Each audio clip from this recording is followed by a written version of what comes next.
Баршаңызға сәлем достар. Бүгін сіздермен сүтті қыз пирожныйның рецептімен бөлісемін.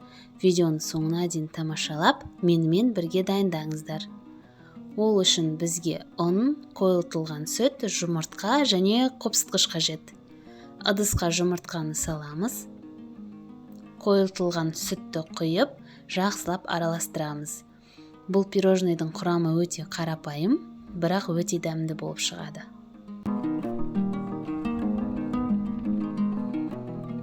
ұн мен қопсытқышты араластырып, жаңағы массаға салып, түйіршіктері қалмайтындай етіп, жақсылап араластырамыз.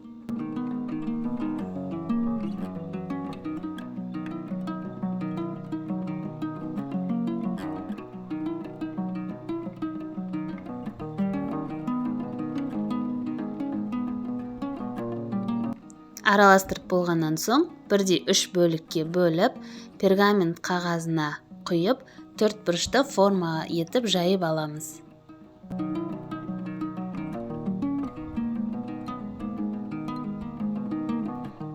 Жұқалап жая беріңіздер.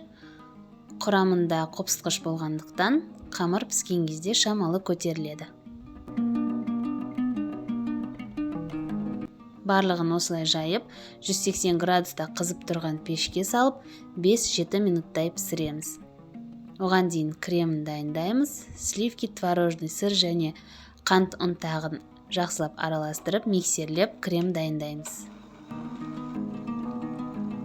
Қажетті заттардың барлығын мөлшерін төменде описаниеге жазып қалдырдым.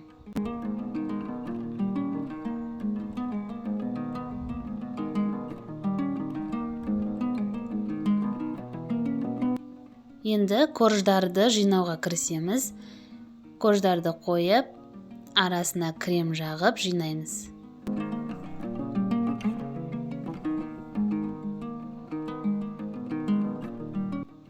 Шеттері шамалы қатты болады, бірақ еш уайымдамаңыздар. Крем жағып тоңазытқышқа қойғаннан кейін жұп-жұмсақ болып шығады.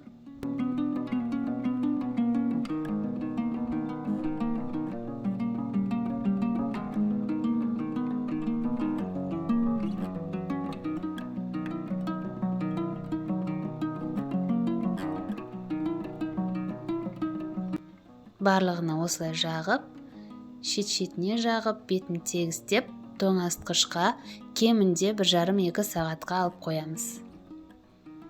Сосын оны бірдей бөліктерге бөлеміз. Кондитерлік тәттілерге арналған қағазға салып, бетін сәндейтін боламыз. Сонда әдемі көрінеді.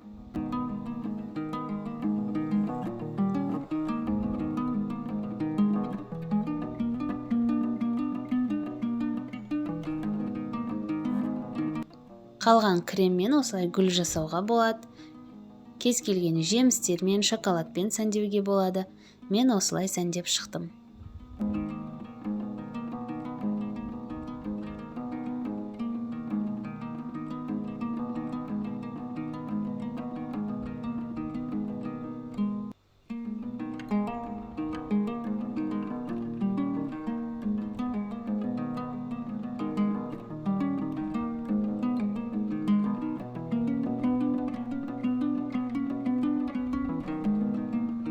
Міне дайын болды. Өте нәзік, жұмсақ, өте дәмді болып шығады. Міндетті түрде дайындап көруге кеңес беремін. Мен бұны балаларға шаймен ішкенге дайындадым. Егер сіздер қонақтарға дайындайтын болсаңыздар, қамырдың құрамын 1,5 есеге көбейтсеңіздер болады. Міндетті түрде дайындап көріңіздер. Егер дайындап жатсаңыздар, ас болсын.